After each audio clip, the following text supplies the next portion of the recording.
കർത്താവിൻ്റെ പരിശുദ്ധമായ നാമം വാഴ്ത്തപ്പെടുമാറാകട്ടെ.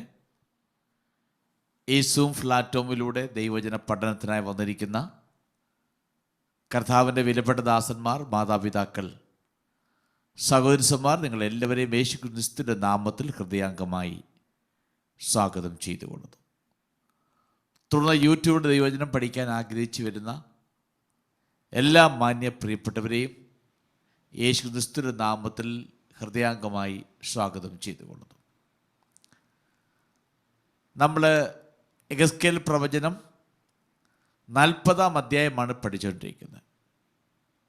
ഈ 40-ാം അധ്യായം യഹോവയായ ദൈവം എഹെസ്കേൽ പ്രവാചകന് നൽകിയ ഒരു വലിയ ദർശനമാണ്.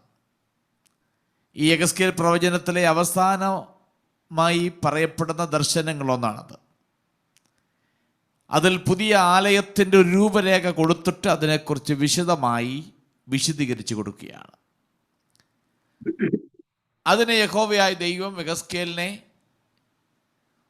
ഒരു ഉയർന്ന പർവ്വതത്തിലേക്ക് ആത്മാവിൽ കൊണ്ടുപോകുന്നു. അവിടുന്ന് തെക്കോട്ട് ഒന്ന് നോക്കുമ്പോൾ ഒരു നഗരം പോലെ തോന്നിക്കുന്ന ഒരു ഭാഗം കണ്ടു. അവിടേക്ക് ദൈവം എഹെസ്കേലിനെ നയിക്കുന്നു. അവിടെ ചെല്ലുമ്പോൾ ഒരു പുരുഷനെ കാണുന്നു. ആ പുരുഷൻ്റെ കയ്യിൽ ഒരു ദണ്ഡുണ്ട്, ഒരു ചരടുണ്ട്. അത് അളക്കുവാൻ വേണ്ടി ഉപയോഗിക്കുന്നതാണ്. അങ്ങനെ ഇനി തുടർന്നുള്ള ഭാഗം നമ്മൾ പഠിച്ചത് ഈ പുരുഷനോടൊപ്പമുള്ള എഹെസ്കേലിൻ്റെ യാത്രയാണ്. ഈ പുരുഷൻ വളരെ വ്യക്തമായി ഓരോ ഭാഗങ്ങളിലേക്ക് കൊണ്ടുപോയി അതിൻ്റെ അളക്കുന്നു, അതിൻ്റെ അളവ് പറയുന്നു. വളരെ സവിസ്തരമായി തന്നെ ആ കാര്യങ്ങൾ നമ്മൾ കാണുകയുണ്ടായി. ഈ ആലയത്തിൻ്റെ പുറംമതിലാണ് ആദ്യം കാണുന്നത്. ആലയത്തിന് പുറംമതിലുണ്ട്. ആ പുറംമതിൽ അളക്കുന്നു. അതിന് ഉയരം വന്നിട്ട് ഒരു ദണ്ണ് എന്ന് പറയുമ്പോൾ, ഒരു കോൽ, ഒരു വടി എന്ന് പറയുമ്പോൾ അത് ഏകദേശം 6 മുഴമാണ്. 6 മുഴം എന്ന് പറയുമ്പോൾ അത് അടിക്കണക്ക് വരുമ്പോൾ ഏകദേശം 10.5 അടി ഉയരവും 10.5 അടി ഘനവുമുണ്ട്. ആ നിലയിൽ കെട്ടപ്പെട്ട ഒരു പുറംമതിൽ.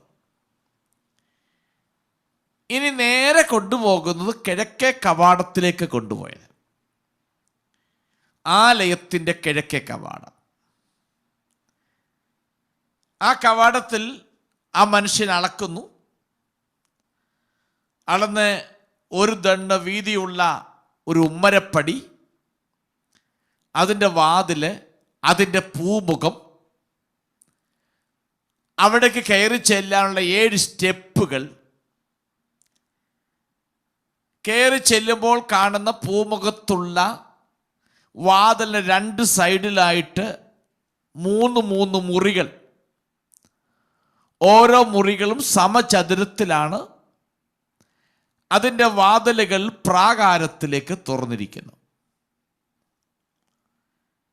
ഇനി മറ്റൊന്ന്, ഈ ഓരോ മുറികളും 5 മുഴം അകലം വിട്ടാണ് പണിതിരിക്കുന്നത്. ഇനിയും പുറത്തെ പ്രാകാരത്തിലേക്ക് പോകുമ്പോൾ അവിടെയും കാണാം പ്രാകാരവും ചില അറകളും അവിടെ രേഖപ്പെടുത്തിയിട്ടുണ്ട്. പുറത്തെ പ്രാകാരത്തിൻ്റെ നടപ്പാതയുണ്ട്. ആ നടപ്പാതയുടെ സൈഡിൽ ഏകദേശം 30 മുറികളുണ്ടെന്നാണ് ദർശനത്തിൽ കണ്ടിരിക്കുന്നത്. പുറത്തെ പ്രാകാരത്തിൽ നിന്ന് അതിൻ്റെ കവാടത്തിലേക്കുള്ള ദൂരം എന്ന് പറയുന്നത് 100 മുഴം അഥവാ 175 മീറ്ററാണ്. അങ്ങനെയാണ് ഈ ആ ഭാഗമാണ് നമ്മൾ കഴിഞ്ഞ ആഴ്ച നമ്മൾ പഠിച്ച് നിർത്തിയത്. പുറത്തെ പ്രാകാരത്തിൻ്റെലേക്ക് കൊണ്ടുപോയി അതിന് കിഴക്കേ കവാടത്തിൽ പ്രവേശിച്ചപ്പോൾ യെഹെസ്കേൽ പുറത്തെ പ്രാകാരം കാണുന്നു. പുറത്തെ പ്രാകാരത്തിന് കുറഞ്ഞത് ഒരു 2 ലെവൽ, 2 നിലകളായിട്ടാണ് അത് കാണപ്പെട്ടത്. കിഴക്കോട്ടും വടക്കോട്ടും 100 മുഴം. പുറത്ത് കണ്ട ആ മുറ്റം, ആ പ്രാകാരം വിശാലമാകുന്ന ഒരു സ്ഥലമായിരുന്നു. യെഹെസ്കേലിനെ പ്രവേശന ഹാളിലൂടെ കൊണ്ടുപോയി. അവരിപ്പോൾ ആലയത്തിന് പുറം ഭാഗത്താണ്. ഇനി പുറം മതിലിനൊപ്പം 30 മുറികളുണ്ടായിരുന്നു. ഞാൻ പറഞ്ഞല്ലോ, പ്രാകാരത്തിലുള്ള 30 മുറികൾ. ഈ മുറികളിലേക്ക് എത്താൻ ഒരു വഴി അതുവഴി കൊടുത്തിട്ടുണ്ട്, ഒരു പാത, നടപ്പാത പോലെ. പാതയുള്ള മുറികൾക്ക് 3 കവാടങ്ങൾ പ്രവേശന ഹാളിൻ്റെ അതേ ഭാഗത്ത് തന്നെ ഉണ്ടായിരുന്നു. ആലയത്തിൻ്റെ ഉൾഭാഗത്ത് ചുറ്റും ഒരു മതിലുണ്ട്. അത് പുറം മതിലിൽ നിന്ന് ഈ മതിലിലേക്ക് 175 അടി ഉണ്ട്. നമുക്കിനിയും 20ാമത്തെ വാക്യം മുതൽ 27 വാക്യങ്ങൾ നമുക്ക് പഠിക്കാം. ഇത്രയുമാണ് നമ്മൾ കഴിഞ്ഞ ആഴ്ച പഠിച്ചത്. ഇനിയും നമുക്ക് യെഹെസ്കേൽ 40ാം അധ്യായത്തിൻ്റെ 20 മുതൽ 27 വാക്യങ്ങൾ നമുക്ക് വായിക്കാം. വടക്കോട്ട് ദർശനമുള്ള പുറത്തെ പ്രാകാര ഗോപുരത്തിന്റെ നീളവും വീതിയും അവൻ അളന്നു. അതിന്റെ മാടങ്ങൾ ഇപ്പുറത്ത് 3 അപ്പുറത്ത് 3 ആയിരുന്നു. അതിന്റെ ഇടത്തൂണുകളും പൂമുഖവും 1ാമത്തെ ഗോപുരത്തിന്റെ അളവ് പോലെ ആയിരുന്നു. അതിന്റെ നീളം 50 മുഴവും വീതി 25 മുഴവുമായിരുന്നു. അതിന്റെ ജാലകങ്ങളും പൂമുഖവും ഈന്തപ്പനകളും കിഴക്കോട്ട് ദർശനമുള്ള ഗോപുരത്തിന്റെ അളവ് പോലെ ആയിരുന്നു. 7 പതനത്താൽ അതിലേക്ക് കയറാം. അതിന്റെ പൂമുഖം അതിന്റെ അകത്തു ഭാഗത്തായിരുന്നു. അകത്തെ പ്രാകാരത്തിന് വടക്കോട്ടും കിഴക്കോട്ടുമുള്ള ഗോപുരത്തിന് നേരെ ഒരു ഗോപുരം ഉണ്ടായിരുന്നു. ഒരു ഗോപുരം മുതൽ മറ്റേ ഗോപുരം വരെ അവൻ അളന്നു 100 മുഴം. പിന്നെ അവൻ എന്നെ തെക്കോട്ട് കൊണ്ടുചെന്നു. തെക്കോട്ടൊരു ഗോപുരം, അതിൻ്റെ ഇടത്തൂണുകളും പൂമുഖവും അവൻ ഈ അളവ് പോലെ തന്നെ അളന്നു. ആ ജാലകങ്ങൾ പോലെ ഇതിനും അതിൻ്റെ പൂമുഖത്തിനും ചുറ്റും ജാലകങ്ങൾ ഉണ്ടായിരുന്നു. നീളം 50 മുഴവും വീതി 25 മുഴവും ആയിരുന്നു. അതിലേക്ക് കയറുവാൻ 7 പതനം ഉണ്ടായിരുന്നു. അതിൻ്റെ പൂമുഖം അതിൻ്റെ അകത്തു ഭാഗത്തായിരുന്നു. അതിൻ്റെ ഇടത്തൂണുകളിന്മേൽ ഈന്തപ്പനകൾ ഇപ്പുറത്തൊന്നും അപ്പുറത്തൊന്നും ഉണ്ടായിരുന്നു. അകത്തെ പ്രാകാരത്തിന് തെക്കോട്ട് ഒരു ഗോപുരം ഉണ്ടായിരുന്നു. തെക്കോട്ട് ഒരു ഗോപുരം മുതൽ മറ്റേ ഗോപുരം വരെ അവൻ അളന്നു 100 മുഴം. ഓക്കെ, ഈ അളവുകളും അതിനകത്തുറച്ച് വിന്യസിച്ച് പറഞ്ഞിരിക്കുന്ന വിശദങ്ങളുമൊക്കെ വളരെ കൃത്യമായിട്ടാണ് യെഹെസ്കേലിലൂടെ പറയുന്നത്. ഈ ആലയത്തിൻ്റെ പുനഃസ്ഥാപനത്തെയും ദൈവവുമായുള്ള ഇസ്രായേൽ ജനത്തിൻ്റെ ബന്ധത്തെയും വളരെ വ്യക്തമായി ഈ ഭാഗത്തൂടെ പ്രതീകപ്പെടുത്തുന്നുണ്ട്. പുതിയ ആലയത്തിലെ ക്രമം, അതിൻ്റെ വിശുദ്ധി, അതിൻ്റെ പണി എന്നിവയുടെ പ്രാധാന്യത വളരെ വ്യക്തമായി ഈ ഭാഗത്തെല്ലാം ഊന്നി പറയുന്നുണ്ട്. നമ്മൾ വായിച്ചത് 20ാമത്തെ വാക്യം മുതലാണ്. ഈ 20 മുതൽ 27 വാക്യങ്ങളിൽ 3 പ്രധാനപ്പെട്ട വാതിലുകളെ കുറിച്ചാണ് പറയുന്നത്. വടക്കേ വാതിൽ, തെക്കേ വാതിൽ, കിഴക്കേ വാതിൽ. ആലയത്തിന് പ്രധാനമായും 3 വാതിലുകളാണ് ഉള്ളത്. വടക്കേ വാതിൽ, തെക്കേ വാതിൽ, കിഴക്കേ വാതിൽ. ഇനിയും ആരംഭത്തിൽ കാണുന്നത് വടക്കേ വാതിലാണ്. കിഴക്കേ വാതിലിലൂടെയാണ് ഇവരകത്തോട്ട് പ്രവേശിച്ചത്. അതുകൊണ്ട് ഇവിടെ വരുമ്പോൾ വടക്കേ വാതിലിനെ കുറിച്ചാണ് ഇതുവരെ പറഞ്ഞത്, കിഴക്കേ വാതിലിനെ കുറിച്ച് പറഞ്ഞത്. പുറത്തെ പ്രാകാരത്തിൽ നിന്ന് വടക്കോട്ട് ദർശനമുള്ള ഒരു കവാടമുണ്ടായിരുന്നു. 20 മുതൽ 23 വരെ വാക്യങ്ങൾ ഈ വടക്കേ കവാടത്തെക്കുറിച്ച് വളരെ വ്യക്തമായി പറയുന്ന ഭാഗമാണ്. അതിൻ്റെ അളവ് എത്രയാണ്, എങ്ങോട്ടാണ് ദർശനമുള്ളതിനെക്കുറിച്ച് വളരെ വ്യക്തമായി കാണുന്നുണ്ട്. ഞാൻ കഴിഞ്ഞ ആഴ്ച ഓർപ്പിച്ചത് മലയാള ഭാഷയിൽ കൊടുത്തിരിക്കുന്ന ഭാഷാ പ്രയോഗം ഒത്തിരി പഴയ പ്രയോഗങ്ങളാണ്. അത് പലതും നമ്മൾ വായിച്ചാൽ നമുക്ക് മനസ്സിലാകത്തില്ല, പല പദപ്രയോഗങ്ങളും. അപ്പോൾ കിഴക്ക്, പുറത്തെ പ്രാകാരത്തിൽ വടക്ക് ദർശനമുള്ള ഒരു കവാടം ഉണ്ടായിരുന്നു. കിഴക്ക് നിന്ന് വന്നപ്പോൾ യെഹെസ്കേലിനെ കൂടെയുള്ള പുരുഷൻ അവനെ വടക്കേ കവാടത്തിലേക്ക് കൊണ്ടുവന്ന് അതിൻ്റെ വലതുവശത്തേക്ക് നയിച്ചു. അതിന് ആദ്യത്തെ കവാടത്തിൻ്റെ അതും അളവുണ്ടായിരുന്നു. ഈ കവാടത്തിൽ വന്നു, അവൻ അതിനെല്ലാം അളന്നു. കിഴക്കേ കവാടത്തിൻ്റെ അതേ അളവുകളാണ് കട്ടളപ്പടിക്കും അതിനകത്തുള്ള പൂമുഖത്തിനും സ്റ്റെപ്പുകൾക്കുമെല്ലാം അതേ അളവുകൾ തന്നെയായിരുന്നു. അവർ കവാടത്തിലേക്കുള്ള അകലവും അളന്നു. അതിന് 100 മുഴം എന്ന് കണ്ടു. 100 മുഴം എന്ന് പറയുമ്പോൾ 175 അടിയോളം വരും. വീണ്ടും പൊതുവായ ചില അളവുകളൊക്കെ ആ ആലയത്തോടുള്ള ബന്ധത്തിൽ പറയുന്നുണ്ട്.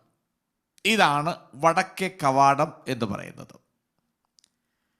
ഇനി 24 മുതൽ 27 വരെ വാക്യങ്ങൾ തെക്കേ വശത്തെ കവാടത്തെക്കുറിച്ച് പറയുന്നതാണ്. അവൻ എന്നെ തെക്കോട്ട് കൊണ്ടുപോയി എന്നാണ് വായിക്കുന്നത്.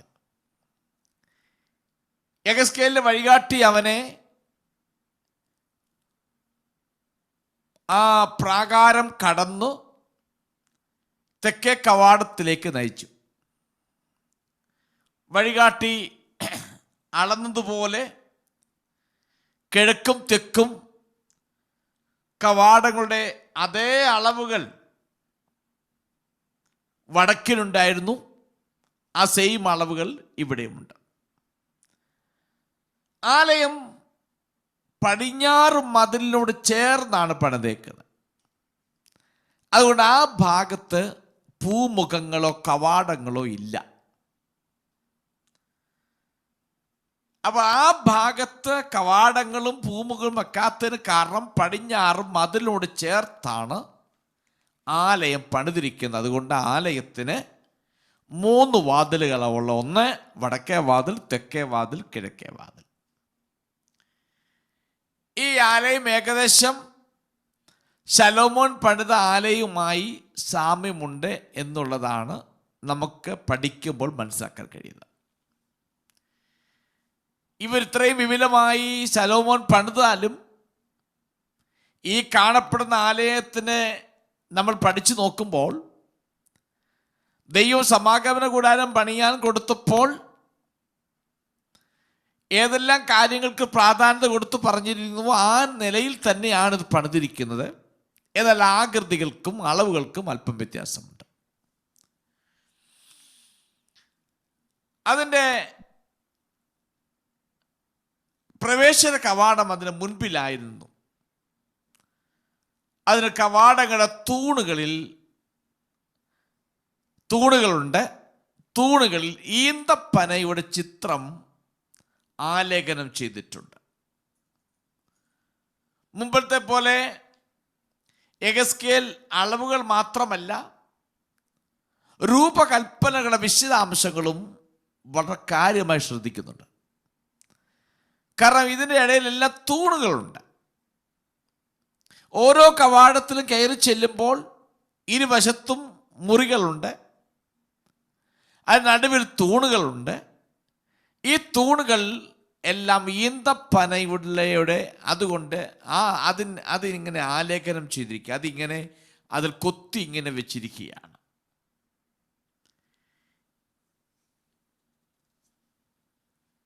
നമുക്ക് അതിൽ 28 മുതൽ വാക്യങ്ങൾ വായിച്ച് 28 മുതൽ. പിന്നെ അവൻ തെക്കേ ഗോപുരത്തിൽ കൂടി എന്നെ അകത്തെ പ്രാകാരത്തിൽ കൊണ്ടുവന്നു. അവൻ തെക്കേ ഗോപുരവും ഈ അളവ് പോലെ തന്നെ അളന്നു. അതിന്റെ മാടങ്ങളും ഇടത്തൂണുകളും പൂമുഖവും ഈ അളവ് പോലെ തന്നെയായിരുന്നു. അതിനും അപ്പൊ ഇനിയും 28 മുതൽ 37 വാക്യങ്ങൾ അകത്തെ പ്രാകാരത്തെക്കുറിച്ച് പറയുന്ന ചില കാര്യങ്ങളാണ്. അപ്പൊ ഇതുവരെ നമ്മൾ 3 കവാടങ്ങൾ കഴിഞ്ഞു, അതിനകത്തുള്ള മുറികളെക്കുറിച്ച് പഠിച്ചു കഴിഞ്ഞു. ഇനി അവനകത്ത് വിശദീകരിക്കുന്ന അകത്തെ പ്രാകാരത്തെക്കുറിച്ചും അതിൻ്റെ കവാടത്തെക്കുറിച്ചുമാണ് 28 മുതൽ 37 വാക്യങ്ങൾ വ്യക്തമായി പറയുന്നത്. ആൻറ്റി അതിന് 28 37 വരെ ഒന്ന് വായിച്ചേ ആൻറ്റി. അതിന്റെ മാടങ്ങളും 29, അതിന്റെ മാടങ്ങളും ഇടത്തൂണുകളും പൂമുഖവും ഈ അളവ് പോലെ തന്നെയായിരുന്നു. അതിനും അതിന്റെ പൂമുഖത്തിനും ചുറ്റും ജാലകങ്ങൾ ഉണ്ടായിരുന്നു. അത് 50 മുഴം നീളവും 25 മുഴം വീതിയും ഉള്ളതായിരുന്നു. പൂമുഖങ്ങൾ ചുറ്റും 25 മുഴം നീളവും 5 മുഴം വീതിയും ഉള്ളവയായിരുന്നു. അതിന്റെ പൂമുഖം പുറത്തെ പ്രാകാരത്തിന്റെ നേരെ ആയിരുന്നു. അതിന്റെ ഇടത്തൂണുകളിന്മേൽ ഈന്തപ്പനകൾ ഉണ്ടായിരുന്നു. അതിലേക്ക് കയറുവാൻ 8 പതനം ഉണ്ടായിരുന്നു. പിന്നെ അവൻ എന്നെ കിഴക്ക് അകത്തെ പ്രാകാരത്തിലേക്ക് കൊണ്ടുവന്നു. അവൻ ഗോപുരത്തെ ഈ അളവ് പോലെ തന്നെ അളന്നു. അതിന്റെ മാടങ്ങളും ഇടത്തൂണുകളും പൂമുഖവും ഈ അളവ് പോലെ തന്നെ ആയിരുന്നു. അതിനും അതിന്റെ പൂമുഖത്തിന് ചുറ്റും ജാലകങ്ങൾ ഉണ്ടായിരുന്നു. അത് 50 മുഴം നീളവും 25 മുഴം വീതിയും ഉള്ളതായിരുന്നു. അതിന്റെ പൂമുഖം പുറത്തെ പ്രാകാരത്തിന് നേരെ ആയിരുന്നു. അതിന്റെ ഇടത്തൂണുകളിന്മേൽ ഇപ്പുറത്തും അപ്പുറത്തും ഈന്തപ്പനകൾ ഉണ്ടായിരുന്നു. അതിലേക്ക് കയറുവാൻ 8 പതനം ഉണ്ടായിരുന്നു. പിന്നെ അവൻ എന്നെ വടക്കേ ഗോപുരത്തിലേക്ക് കൊണ്ടുവന്നു. ഈ അളവ് പോലെ തന്നെ അതും അളന്നു. അവൻ അതിന്റെ മാടങ്ങളും ഇടത്തൂണുകളും പൂമുഖങ്ങളും അളന്നു. ചുറ്റും അതിന് ജാലകങ്ങൾ ഉണ്ടായിരുന്നു. അതിന്റെ നീളം 50 മുഴവും വീതി 25 മുഴവുമായിരുന്നു. അതിന്റെ പൂമുഖം പുറത്തെ പ്രാകാരത്തിന് നേരെയായിരുന്നു. ഇടത്തൂണുകളിന്മേൽ ഇപ്പുറത്തും അപ്പുറത്തും ഈന്തപ്പനകൾ ഉണ്ടായിരുന്നു. അതിലേക്ക് കയറുവാൻ 8 പതനം ഉണ്ടായിരുന്നു. അവിടെ ഒരു അറ ഉണ്ടായിരുന്നു. അതിലേക്കുള്ള പ്രവേശനം ഗോപുരത്തിന്റെ പൂമുഖത്തിൽ കൂടിയായിരുന്നു. അവിടെ അവർ ഹോമയാഗം കഴുകും. ഓക്കെ, ഇതകത്തെ പ്രാകാരത്തെ കുറിച്ചുള്ള ഈ 3 കവാടങ്ങൾ പറഞ്ഞല്ലോ, വടക്കേ തെക്കേ കിഴക്കേ. ആ ഭാഗത്തെ പതനം എന്ന് പറയുന്നുണ്ട്. പതനം എന്ന് പറയുന്നത് സ്റ്റെപ്പ് എന്നർത്ഥം, പടികൾ. അവിടെ 7 പതനം, 7 പടികളെ കുറിച്ച് പറയും. 7 പടികൾ ഉണ്ടായിരുന്നു. അപ്പോൾ പൂമുഖത്തേക്ക് കയറുവാൻ 7 പടികൾ.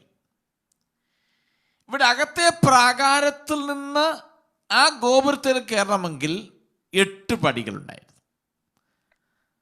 വെളിയിൽ നിന്ന് ഈ കവാടത്തിലേക്ക് കയറുവാൻ 7 പടികളും പ്രാകാരത്തിൽ നിന്ന് ഈ ഗോപുരങ്ങളിലേക്ക് കയറാനുള്ള സ്റ്റെപ്പുകൾ 8ഉമായിരുന്നു. അതാണ് അവിടെയുള്ള വ്യത്യാസം. അതാണ് ഈ യെഹെസ്കേലിന്റെ ദർശനത്തിൽ തൻ്റെ കൂടെ വഴികാട്ടുന്ന ആളുകളുടെ നിർദ്ദേശത്തിലും യെഹെസ്കേൽ ആലയത്തിൻ്റെ ഘടനയുടെ അകത്തെ പ്രാകാരത്തിൽ വന്നു. ഇത് ആരുടെ പ്രാകാരമാണെന്ന് എടുത്തു പറയുന്നില്ല. പഴയ കാലഘട്ടത്തിൽ ശലോമോൻ പണിത ആലയത്തിനും മറ്റും പ്രാകാരം ജാതികൾക്ക് വേണ്ടി പ്രത്യേകം പ്രാകാരമുണ്ടായിരുന്നു, സ്ത്രീകൾക്ക് വേണ്ടി പ്രത്യേകം പ്രാകാരമുണ്ടായിരുന്നു. അപ്പോൾ ഇവിടെ ആർക്ക് വേണ്ടിയുള്ള പ്രാകാരമാണെന്ന് പറയുന്നില്ല. ഇത് പൊതുവായിട്ടുള്ള ഒരു പ്രാകാരമാണെന്നാണ് പറയപ്പെടുന്നത്. അപ്പോൾ അതിലേക്ക് കയറുവാൻ വേണ്ടി 8 സ്റ്റെപ്പുകൾ, 8 പടികളുണ്ട്. തെക്ക് ഭാഗവും കിഴക്ക് ഭാഗവും വടക്ക് ഭാഗങ്ങളിൽ നിന്ന് പ്രവേശിക്കാവുന്ന അകത്തെ മുറ്റം, അതാണ് ഈ പ്രാകാരം. പുറത്തെ മുറ്റത്തിന് മുകളിൽ 8 പടികൾ. മുമ്പത്തെ പോലെ തന്നെ കവാടങ്ങളിൽ ഈന്തപ്പനകൾ ഇടത്തൂണുകളിൽ ഇങ്ങനെ ആലേഖനം ചെയ്തിരുന്നു. ഇനിയും ക്ഷേത്രത്തിൻ്റെ ഉൾഭാഗത്തേക്ക്, അതായത് ക്ഷേത്രം ഉദ്ദേശിക്കുന്ന ആലയത്തിൻ്റെ ഉൾഭാഗത്തേക്ക് പ്രവേശിക്കുവാൻ നമ്മളിപ്പോൾ പറഞ്ഞ് 3 കവാടങ്ങളുള്ളതായി പറഞ്ഞു. ഈ 3 കവാടങ്ങളെ കുറിച്ച് പറയുമ്പോൾ തെക്ക് കിഴക്ക് വടക്ക് ഭാഗങ്ങളായിരുന്നു കവാടങ്ങൾ. ഈ കവാടങ്ങൾ അവയോട് ചേർന്നുള്ള പ്രധാന ഹാളുകളും പുറം ഭാഗത്തേക്കുള്ള കവാടങ്ങൾക്ക് സമാനമായിരുന്നു. എന്നാൽ ചെറിയ 2 കാര്യങ്ങളാൽ കവാടങ്ങൾക്ക് വ്യത്യാസമുണ്ടായിരുന്നു. പുറത്തെ പ്രവേശന ഹാളിൽ ഈ മുറി അഥവാ 6 മുറികളുണ്ടായിരുന്നു. പുറത്തെ കവാടത്തിലേക്ക് 7 പടികളുണ്ടായിരുന്നു. എന്നാൽ അകത്തെ കവാടത്തിലേക്ക് 8 പടികൾ. ഇതാണ് ഇതിനകത്തുള്ള വ്യത്യാസം എന്ന് പറയുന്നതാണ്. പുറമേ ഒന്ന് കയറുന്നു, അകത്തുള്ളത് അടുത്ത പ്രാകാരം, അതിനകത്തെ സ്റ്റെപ്പുകൾക്ക് വ്യത്യാസമുണ്ട്. അവിടെ ഒരു ഭാഗം എടുത്തു പറയുന്നുണ്ട്. ആ 38-ാം വാക്യം പറഞ്ഞു നിർത്തുന്നത് ഗോപുരത്തിന്റെ പൂമുഖത്തിൽ കൂടിയായിരുന്നു. അവിടെ അവർ ഹോമയാഗം കഴുകും. ഇനിയും താഴോട്ടുള്ള ഭാഗങ്ങൾ ആലയത്തിനകത്തുണ്ടായിരിക്കുന്ന യാഗപീഠങ്ങളെക്കുറിച്ചും പുരോഹിതന്മാരെക്കുറിച്ചുമുള്ള ഭാഗമാണ് ഇനി താഴോട്ടുള്ള ഭാഗങ്ങളിൽ വ്യക്തമായി നമുക്ക് കാണാൻ കഴിയുന്നത്. നമുക്കതുകൊണ്ട് 38-ാമത്തെ വാക്യം തൊട്ട് താഴോട്ട് നമുക്ക് നോക്കാം. ആദ്യം 38 മുതൽ 40 വാക്യങ്ങളൊന്ന് വായിച്ച്. അവിടെ ഒരു അറ ഉണ്ടായിരുന്നു. അതിലേക്കുള്ള പ്രവേശനം ഗോപുരത്തിന്റെ പൂമുഖത്തിൽ കൂടിയായിരുന്നു. അവിടെ അവർ ഹോമയാഗം കഴുകും. ഗോപുരത്തിന്റെ പൂമുഖത്ത് ഇപ്പുറത്ത് 2 മേശയും അപ്പുറത്ത് 2 മേശയും ഉണ്ടായിരുന്നു. അവയുടെ മേൽ ഹോമയാഗവും പാപയാഗവും അകൃത്യയാഗവും അറുക്കും. ഗോപുര പ്രവേശനത്തിങ്കൽ കയറുമ്പോൾ പുറമെ വടക്ക് വശത്ത് 2 മേശയും പൂമുഖത്തിന്റെ മറുവശത്ത് 2 മേശയും ഉണ്ടായിരുന്നു. ഗോപുരത്തിന്റെ പാർശ്വഭാഗത്ത് ഇപ്പുറത്ത് 4 അപ്പുറത്ത് 4 ഇങ്ങനെ 8 മേശ ഉണ്ടായിരുന്നു. അവയുടെ മേൽ അവർ യാഗങ്ങളെ അറുക്കും. ഹോമയാഗത്തിനുള്ള 4 മേശയും ചെത്തിയ കല്ലുകൊണ്ട് 1.5 മുഴം നീളവും 1.5 മുഴം വീതിയും 1 മുഴം ഉയരവുമായി ഉണ്ടാക്കിയിരുന്നു. അവയുടെ മേൽ അവർ ഹോമയാഗവും ഹനനയാഗവും അറുപ്പാനുള്ള ആയുധങ്ങൾ വെക്കും. അകത്ത് ചുറ്റിലും 4 വിരൽ നീളമുള്ള കൊളുത്തുകൾ തറച്ചിരുന്നു. എന്നാൽ മേശയുടെ മേൽ നിവേദിത മാംസം വെക്കും. അകത്ത് ഗോപുരത്തിന് പുറത്ത് അകത്തെ പ്രാകാരത്തിൽ തന്നെ 2 മണ്ഡപം ഉണ്ടായിരുന്നു. ഒന്ന് വടക്ക് ഗോപുരത്തിന്റെ പാർശ്വത്തും തെക്കോട്ടുള്ള ദർശനമുള്ളതായിരുന്നു. മറ്റേത് തെക്കേ ഗോപുരത്തിന്റെ പാർശ്വത്ത് വടക്കോട്ട് ദർശനമുള്ളതായിരുന്നു. അവൻ എന്നോട് കൽപ്പിച്ചു. ഇവിടെ പുരോഹിതന്മാർക്ക് വേണ്ടിയുള്ള മുറികളെ കുറിച്ചുകൂടെ പറയുന്നുണ്ട്. ഒരു മുറിയും അതിൻ്റെ പ്രവേശന കവാടവും പടിവാതിക്കൽ കൂടിയായിരുന്നു. അകത്തെ പ്രാകാരത്തിലേക്ക് കടക്കുമ്പോൾ യാഗങ്ങൾ തയ്യാറാക്കുന്നതിനും അനുഷ്ഠിക്കുന്നുള്ള മേശകൾ സൂക്ഷിക്കുന്ന മുറികൾ അവിടെയുണ്ട്. ഹോമയാഗം, പാപയാഗം, അകൃത്യയാഗം എന്നിവയെക്കുറിച്ച് പ്രത്യേകമായി ഇവിടെ പരാമർശിക്കപ്പെടുകയും ചെയ്തിട്ടുണ്ട്. അപ്പൊ ഈ ഓരോ യാഗങ്ങളുടെയും പ്രാധാന്യം പാപപരിഹാരത്തിനായിരിക്കണമെന്നില്ല. ചിലപ്പോൾ അവയുമായി ആ ബന്ധമുണ്ടായിരുന്നെങ്കിലും പൂർണ്ണമായ സമർപ്പണത്തിനും ശുദ്ധീകരണത്തിനും പ്രാധാന്യം നൽകിക്കൊണ്ടാണ് ആ ഭാഗങ്ങൾ അവർ ഉപയോഗിച്ചിരിക്കുന്നത്. നമ്മളെ യാഗപീഠത്തിൻ്റെ ഒരു അറേഞ്ച്മെന്റ്സ് ഇവിടെ കാണാൻ കഴിയുന്നുണ്ട്. അകത്തെ ഓരോ കവാടത്തിനും പുറത്ത് ഒരു മുറിയുണ്ട്. ഇവിടെ പുരോഹിതന്മാർ മൃഗങ്ങളെ കഴുകുമായിരുന്നു. കിഴക്കും തെക്കുമുള്ള കവാടങ്ങൾ. ഈ ഭാഗത്താണ് മുറിയുള്ളത്. ഇവിടെ പുരോഹിതന്മാർ, അവിടെ 2 മേശയുണ്ട്. ആ കവാടങ്ങൾക്ക് പുറത്ത് 2 മേശയുണ്ടായിരുന്നു. മേശകളിൽ പാപവും കുറ്റവും നിമിത്തം പുരോഹിതന്മാർ യാഗത്തിലുള്ള മൃഗങ്ങളെ അവിടെ കൊന്നിരുന്നു. ഇനി വടക്കേ കവാടത്തിൻ്റെ പുറത്തും 8 മേശകളുണ്ടായിരുന്നു.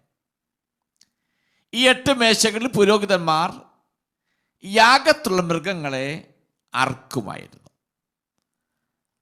അപ്പോൾ കിഴക്കും തെക്കും കവാടങ്ങൾക്ക് പുറത്ത് 2 മേശകൾ, വടക്കേ കവാടത്തിന് പുറത്ത് 8 മേശകൾ. ഇവിടെയാണ് യാഗമൃഗങ്ങളെ അറക്കാനുള്ള ക്രമീകരണമാണ് അവിടെ. നമ്മൾ യാഗം അർപ്പിക്കുന്നതിനുള്ള എല്ലാ ക്രമീകരണങ്ങളും ഇവിടെ വടക്കേ കവാടവുമായി ബന്ധപ്പെട്ടാണ് വിശദീകരിച്ചിരിക്കുന്നത്.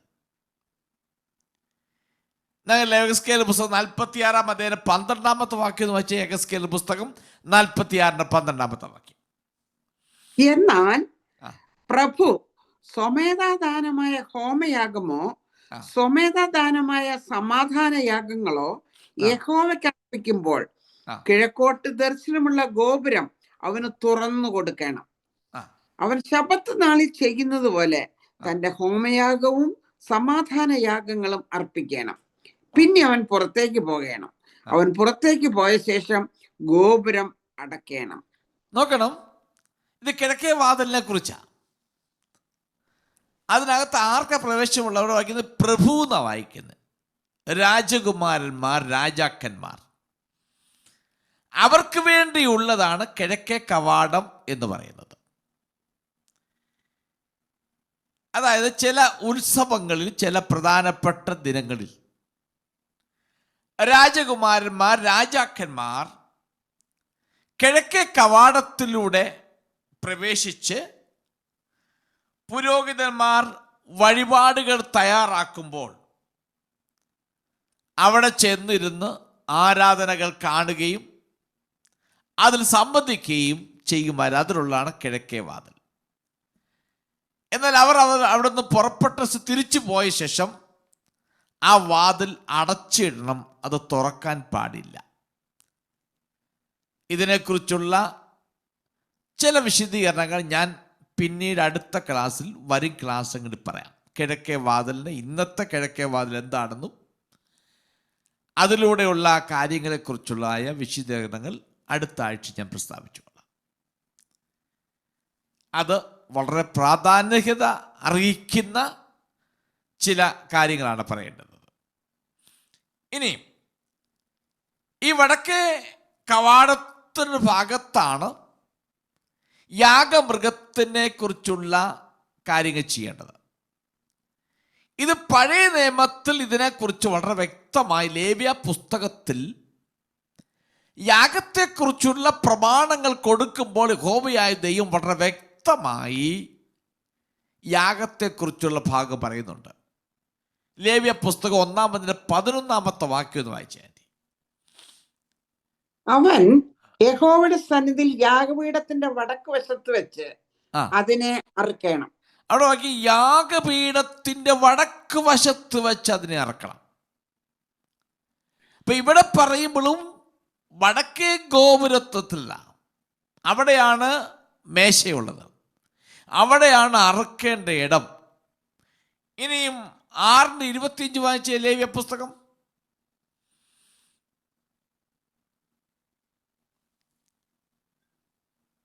യഹോവ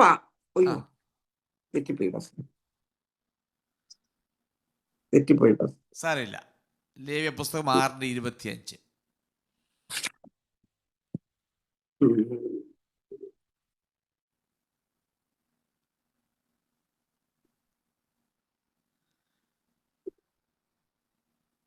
യഹോവ പിന്നെയും മോശയോട് അരുളി ചെയ്തത്, നീ അഹ്രോനോടും പുത്രന്മാരോടും പറയേണ്ടത് എന്തെന്നാൽ, പാപയാഗത്തിന്റെ പ്രമാണമാവിത്. ഹോമയാഗ മൃഗത്തെ അറുക്കുന്ന സ്ഥലത്ത് വെച്ച് പാപയാഗ മൃഗത്തെയും യഹോവയുടെ സന്നിധിയിൽ അറുക്കണം. അത് അതിവിശുദ്ധം. പാപയാഗത്തിന് വേണ്ടി അത് അർപ്പിക്കുന്ന പുരോഹിതൻ അത് തിന്നേണം. സമാഗമന കൂടാരത്തിന്റെ പ്രാകാരത്തിൽ ഒരു വിശുദ്ധ സ്ഥലത്ത് വെച്ച് അത് തിന്നേണം. ഓക്കെ. അപ്പൊ ആ ഭാഗങ്ങൾ പഠിക്കുമ്പോൾ നമുക്ക് വ്യക്തമായി മനസ്സിലാക്കാൻ കഴിയും, യഹോവയായ ദൈവം പറയുന്നു പ്രാകാരത്തിന്റെ വടക്ക് ഭാഗത്ത് വെച്ച് അതിനെ കൊല്ലണം, അതിനെ അവിടെ യാഗം കഴിക്കണം. അത് തന്നെയാണ് യെഹെസ്കേൽ കണ്ട ദർശനത്തിലും. ആലയത്തിന്റെ വടക്ക് ഭാഗത്താണ് യാഗത്തുള്ള ക്രമീകരണങ്ങൾ ചെയ്തിരിക്കുന്നത്. ഇനി നമ്മൾ ഭാഗം പഠിക്കുമ്പോൾ വേറെ 4 ചെറിയ കൽപ്പനകൾ കൂടെ അവിടെ പറയുന്നുണ്ട്. അതിൻ്റെ ഈ 40-ാം അധ്യായത്തിൻ്റെ 42-ാമത്തെ വാക്യം ഇങ്ങനെ വായിക്കുന്നു: 4 മേശയും ചെത്തിയ കല്ലുകൊണ്ട് 1.5 മുഴം നീളവും 1.5 മുഴം വീതിയും 1 മുഴം ഉയരമുള്ളതായി ഉണ്ടാക്കിയിരുന്നു. അവയുടെ മേൽ ഹോമയാവും ഹനയാവും അർപ്പിപ്പാനുള്ള ആയുധം വെക്കും. അപ്പോൾ ഇവിടെ മറ്റൊരു മേശയെക്കുറിച്ച് പറയാം, കല്ലുകൊണ്ടുണ്ടാക്കിയ മേശ. അപ്പൊ കൽപ്പനകൾ ഉണ്ടാക്കിയത് അവിടെയാണ്. പുരോഹിതന്മാർ ഉപകരണങ്ങൾ വെക്കേണ്ട ഇടം അവിടെയാണ്. മൃഗങ്ങളുടെ ശവശരീരം ഈ മേശയിൽ അത് കണ്ണമായി മുറിച്ചു വെച്ചിരുന്നു. പഴയ കാലഘട്ടത്തിൽ ദൈവത്തിന് അവരുടെ പാപങ്ങൾ ക്ഷമിക്കുവാൻ വേണ്ടി ആളുകൾ മൃഗങ്ങളെ അവിടെ കൊണ്ടുവന്ന് കൊന്നു അതിനെ കണ്ണമായി മുറിച്ച് അതിനെ യാഗം കഴിച്ചിരുന്നു. ഇത് ഓർപ്പിച്ചുണർത്തുന്നൊരു ഭാഗമാണ് ദർശനത്തിൽ യെഹെസ്കേൽ കണ്ട ഭാഗം. ഇനി മറ്റൊരു കാര്യം, അവരവിടെ നിന്ന് വിട്ടിട്ട് 25 വർഷമായി. യാഗം നടന്നിട്ടില്ല. യാഗം നടക്കേണ്ട സ്ഥലങ്ങൾ കംപ്ലീറ്റ് നശിപ്പിച്ചു. പുരോഹിതന്മാർ ഇല്ല, അവർ ചിതറപ്പെട്ടു പോയി. എന്നാൽ യഹോവയായ ദൈവം ദർശനത്തിലൂടെ കാണിച്ചു കൊടുക്കുന്നത് ജനത്തിന് വേണ്ടി നടക്കപ്പെടുന്ന ഒരു പാപയാഗത്തെക്കുറിച്ച് ആമ വളരെ വ്യക്തമായി ഈ ഭാഗത്ത് കാണിക്കുന്നുണ്ട്. നമുക്ക് ഈ ഭാഗത്ത് മനസ്സിലാക്കാൻ കഴിയുന്നൊരു യാഥാർത്ഥ്യം, ഈ യാഗങ്ങളെല്ലാം പഴയ നിയമത്തിലെ യാഗങ്ങൾ മുഴുവൻ എല്ലാം സൂചിപ്പിക്കുന്നത് പഴയ നിയമ കാലഘട്ടത്തിൽ നടന്ന യാഗങ്ങളെല്ലാം കൊണ്ടെത്തിക്കുന്നത് വരാൻ പോകുന്ന യേശുക്രിസ്തുവിന്റെ കാൽവറി മരണത്തിലൂടെ ചെയ്യപ്പെട്ട യാഗത്തിലേക്കാണ് വിരൽ ചൂണ്ടുന്നത്. അപ്പോൾ ഇവിടെ കണ്ടതായ ഇതെല്ലാം ചൂണ്ടിക്കാണിക്കുന്നത് ഒരു യാഗം നടന്നു. യെഹെസ്കേലിന്റെ പുസ്തകത്തിൽ വരുമ്പോൾ യാഗം നടന്നിട്ടില്ല. ആ യാഗത്തിലേക്കുള്ള ക്രമീകരണങ്ങൾ ആയിക്കൊണ്ടിരിക്കുന്നേ ഉള്ളൂ.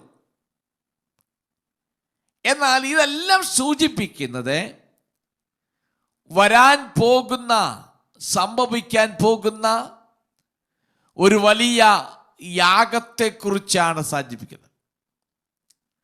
യേശു ക്രിസ്തുവിൻ്റെ കാൽവരി മരണത്തിലൂടെ ചെയ്തെടുത്ത യാഗം, ആ യാഗത്തിലൂടെ ജനത്തിന് ലഭിച്ച വിടുതൽ, ജനത്തിന് ലഭിച്ച രക്ഷ, ജനത്തിന് ലഭിച്ച സന്തോഷം, ഇതാണ് നമുക്ക് ഇതെല്ലാം കൊണ്ട് ചൂണ്ടിക്കാണിക്കുന്ന അവിടെയാണ്. നമ്മൾ ഈ ഭാഗങ്ങൾ പഠിച്ചുകൊണ്ടിരിക്കുമ്പോൾ ഈ മൃഗങ്ങളുടെ രക്തത്തിന് ഒരിക്കലും പാപം മോചിച്ചു കഴിയുവാൻ സാധ്യമല്ല. എന്നാൽ ഇവിടെ നടക്കും എന്ന് പറയുന്ന യാഗങ്ങൾ, ഈ ദൈവാലയം, ഇതെല്ലാം ഇസ്രായേലിന്റെ പൂർണ്ണമായ യാഗത്തെക്കുറിച്ച് കാണിക്കുന്നുണ്ടെങ്കിലും ശരി, ഇതെല്ലാം പോയിന്റ് ചെയ്യുന്നത്, ഇതെല്ലാം കൊണ്ടെത്തിക്കുന്നത് യേശു ക്രിസ്തുവിന്റെ കാൽവരി മരണത്തിലേക്ക് വിരൽ ചൂണ്ടുന്ന യാഗങ്ങളായി നമുക്കതിനെ പഠിക്കുവാൻ കഴിയും. അവിടെ വായിക്കുന്ന യാഗത്തിന്റെ മാംസം മേശയിലുണ്ടായിരുന്നു.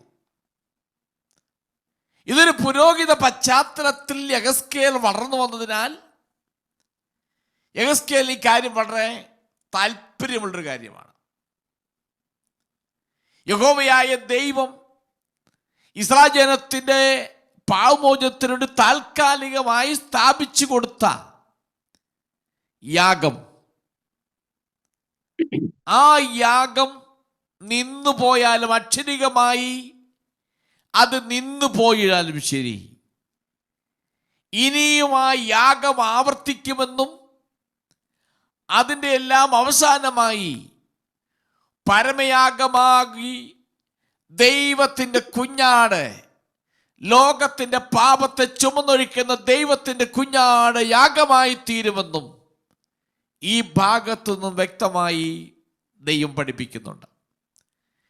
ഈ ആലയവും ഇവിടെ നടക്കുന്ന യാഗങ്ങളെല്ലാം കൊണ്ടെത്തിക്കുന്നത് യേശു ക്രിസ്തുവിൻ്റെ യാഗത്തിലേക്കാണ് വിരൽ ചൂണ്ടിക്കാണാൻ സാധിക്കുന്നത്. ഞാൻ എൻ്റെ വാക്കുകൾ അവസാനിപ്പിക്കാൻ വേണ്ടി പോവുകയാണ്. ഈ ആലയത്തെക്കുറിച്ച് ഞാൻ ഇത്രയും സവിസ്തരമായി പഠിപ്പിക്കുമ്പോൾ ഈ ആലയത്തെ വിരൽ ചൂണ്ട് ചില കാര്യങ്ങളുണ്ട്, അത് ഞാൻ അടുത്ത ആഴ്ച പറഞ്ഞുകൊള്ളാം.